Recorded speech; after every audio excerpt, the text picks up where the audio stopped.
Leaving the land that bred him felt like both a relief and a burden. On the one hand, he was escaping all the chains that had held him hostage. The bills, divorce, papers, accidents, and people. On the other hand, he was entering a foreign world, leaving his daughter behind in the hopes of giving her another future.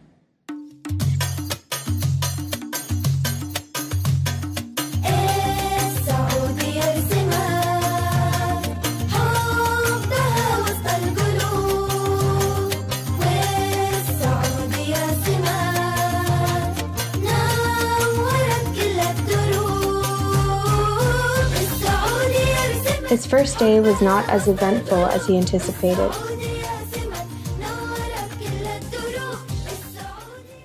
His flight landed as it was supposed to. His Iqama was easily accepted at customs, as was expected.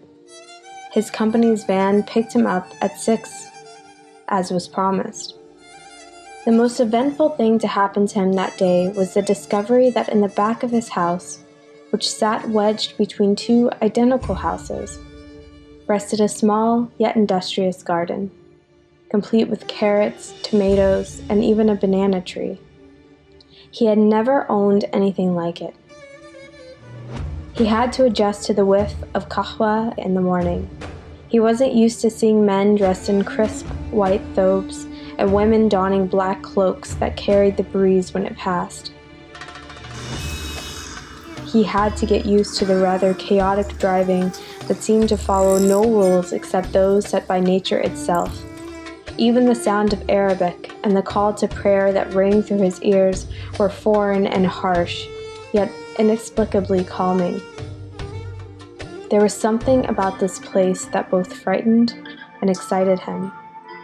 But it was always within the compound that he felt safe and at home.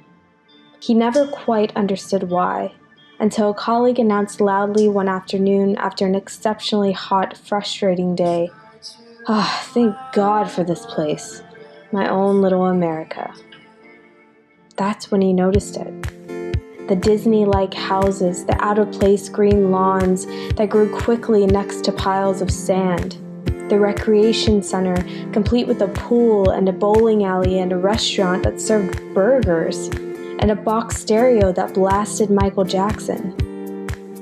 This was America, but in Saudi Arabia. They were all Americans living inside a bubble created for themselves, both consciously and subconsciously, that let them live as they would stateside. There was no need to leave the compound's gates unless you wanted more groceries than the commissary could provide, or perhaps just a new pair of shoes. Some residents would venture miles away from the compound to explore the surrounding area, including the shores of the Red Sea.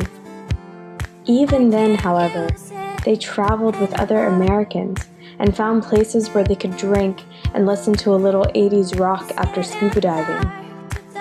It was a world that was entirely fabricated, imported, and isolated.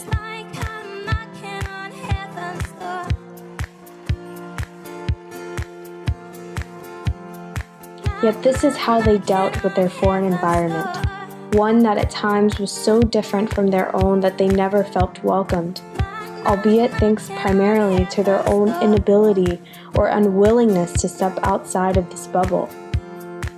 They still chased the American dream, just inside the walls of the compound. When his daughter joined him in the kingdom almost a year later, she was the one who pushed him past his comfort zone. She attended school with kids who didn't live inside the fortified American bubble.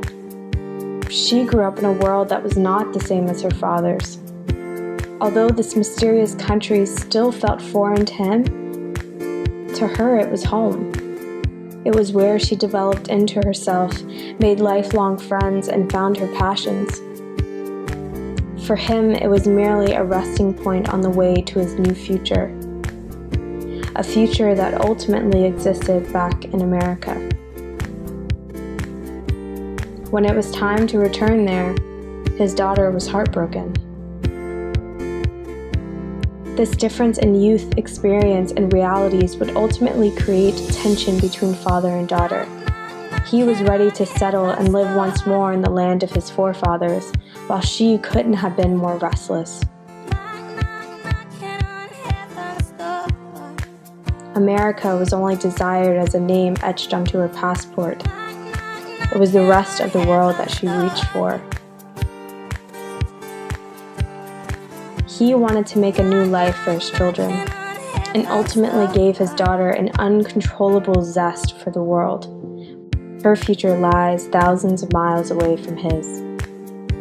From the moment he got to Saudi Arabia and until the moment he left, he only felt at ease inside the fortified concrete walls of the compound, among the American cluster within.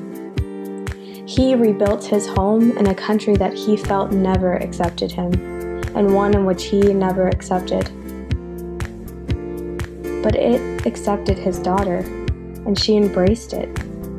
She is a part of a generation that he will struggle to understand.